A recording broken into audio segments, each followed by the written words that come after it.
ಇನ್ನು ಮೂಡಾ ಕೇಸ್ ಲೋಕ ವರದಿಯಲ್ಲಿ ಅಧಿಕಾರಿಗಳ ಲೋಪ ಎನ್ನುವುದು ಉಲ್ಲೇಖ ಆಗಿರೋ ವಿಚಾರಕ್ಕೆ ಸಂಬಂಧಪಟ್ಟಂತೆ ಲೋಕಾಯುಕ್ತ ವರದಿ ನೋಡಿದ ಮೇಲೆ ಮಾತನಾಡ್ತೀನಿ ಅಂತ ರಾಯಚೂರಿನಲ್ಲಿ ಕಾಂಗ್ರೆಸ್ ಸಂಸದ ಕುಮಾರ್ ನಾಯಕ ಹೇಳಿಕೆಯನ್ನ ಕೊಟ್ಟಿದ್ದಾರೆ. ಯಾಕಂದ್ರೆ ಅಧಿಕಾರಿಗಳ ಮೇಲೆ ಅಲ್ಲಿ ಲೋಪವನ್ನ ಹೇಳಲಾಗಿದೆ. ಆ ಸಂದರ್ಭದಲ್ಲಿ ಅಧಿಕಾರಿಯಾಗಿದ್ರು ಕುಮಾರ್ ನಾಯಕ್. ಭೂ ಪರಬಾರೆ ಬರುವ ವೇಳೆ ಆ ಜಾಗ ಡಿನೋಟಿಫೈ ಆಗಿತ್ತು. ಇವತ್ತಿನ ಕ್ಷಣಕ್ಕೂ ಸರ್ಕಾರ ಡಿನೋಟಿಫಿಕೇಶನ್ ಕ್ಯಾನ್ಸಲ್ ಮಾಡಿಲ್ಲ ಅನ್ನೋದು ಕಾಂಗ್ರೆಸ್ ಸಂಸದ ಕುಮಾರ್ ನಾಯಕ್ ಅವರ ಪ್ರತಿಕ್ರಿಯೆ. ಆ ವರದಿಯನ್ನು ನಾನಿನ್ನ ನೋಡಿಲ್ಲ. ಪತ್ರಿಕೆಗಳಲ್ಲಿ ಬಂದಂಥ ಒಂದು ಪತ್ರಿಕಾ ವರದಿಯನ್ನು ಮಾತ್ರ ನಾನು ಗಮನಿಸಿರುವಂಥದ್ದು. ಆ ವರದಿ ನನಗೆ ಸಿಕ್ಕ ಮೇಲೆ ಅದನ್ನು ಪೂರ್ಣವಾಗಿ ಗ್ರಹಿಸಿಕೊಂಡು ಓದ್ಬಿಟ್ಟು ನಾನು ಏನು ಮಾಡ್ಬೋದು ಅಂಥೇಳಿ ಪ್ರತಿಕ್ರಿಯೆ ನೀಡಲಿಕ್ಕೆ ಬಯಸ್ತಾ ಇದ್ದೀನಿ. ಇದನ್ನು ಈಗಾಗಲೇ ನಾನು ಹೇಳಿಕೆ ಕೂಡ ಕೊಟ್ಟಿದ್ದೇನೆ. ಅದು ನಮಗೆ ಏಲಿನೇಷನ್ಗೆ ಬರುವಂಥ ಸಂದರ್ಭದಲ್ಲಿ ಆ ಒಂದು ಲ್ಯಾಂಡ್ ಬಗ್ಗೆ ನಾವೇನು ಮಾತಾಡ್ತಿದ್ದೀವಿ ಅದ್ರ ಬಗ್ಗೆ ಅದರಲ್ಲಿ ಡಿನೋಟಿಫಿಕೇಷನ್ ಆಗಿದ್ದಂತೂ ಖಚಿತವಾದಂಥದ್ದು.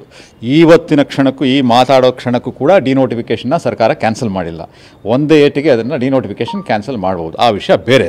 ಮೂಡಾದಲ್ಲಿರುವಂಥ ಸ್ಕೀಮ್ ಪ್ರಕಾರ ಭೂಮಿ ಅಂತ ಹೇಳ್ಬೋದು ಒಂದು ಕಾಂಪನ್ಸೇಷನ್ ಸ್ಕೀಮ್ ಇದೆಯೇ ಹೊರತು ಅದು ಅನ್ಯಾಕ್ರಾಂತವಾದ ಭೂಮಿಯೇ, ಅನ್ಯಾಕ್ರಾಂತ ಆಗಿಲ್ಲದೆ ಇರೋದೇನೆ, ಇರಿಗೇಟೆಡ್ ಭೂಮಿಯೇ, ತೋಟದ ಭೂಮಿಯೇ, ಆ ಥರ ಯಾವುದೇ ಒಂದಕ್ಕೂ ಅಲ್ಲಿ ಅವಕಾಶ ಇಲ್ಲ ಆ ಸ್ಕೀಮ್ನಲ್ಲಿ. ಆದ್ದರಿಂದ ಅವರು ಭೂಮಿ ಕಳ್ಕೊಂಡಿರೋದಂತೂ ಸತ್ಯ. ಇವತ್ತಿನ ದಿವಸದವರೆಗೂ ಡಿನೋಟಿಫಿಕೇಷನ್ ಕ್ಯಾನ್ಸಲ್ ಆಗಿಲ್ಲ.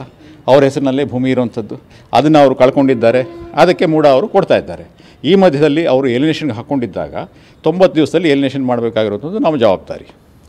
ನಮ್ಮ ಕೆಳಗಿನ ಅಧಿಕಾರಿಗಳು ಏನು ವರದಿ ಕೊಡ್ತಾ ಇದ್ದಾರೆ ಅವರ ಓನರ್ಶಿಪ್ ಬಗ್ಗೆ ಆಗಲಿ, ಇವುಗಳ ಬಗ್ಗೆ ಆಗಲಿ, ಅಥವಾ 79AB ವೈಲೇಷನ್ ಬಗ್ಗೆ ಆಗಲಿ, ಯಾವುದ್ರ ಬಗ್ಗೆ ಆಗಲಿ ಕೊಟ್ಟಿರೋದನ್ನು ನಾವು ನೋಡಿ ಸಾಮಾನ್ಯವಾಗಿ ಕೊಡುವಂಥದ್ದು. ಇದು ಒಂದೇ ಅಲ್ಲ, ನೂರಾರು ಕೇಸ್ಗಳು ಮೈಸೂರಿನಲ್ಲೂ ಬರ್ತದೆ, ಬೆಂಗಳೂರಲ್ಲೂ ಬರ್ತದೆ, ಎಲ್ಲ ಕಡೆಯೂ ಬರ್ತದೆ. ಅದನ್ನು ನೋಡಿನೇ ಜಿಲ್ಲಾಧಿಕಾರಿಗಳಾಗಿರೋಂಥವ್ರು ಮಾಡ್ತಾಯಿದ್ದೀವಿ.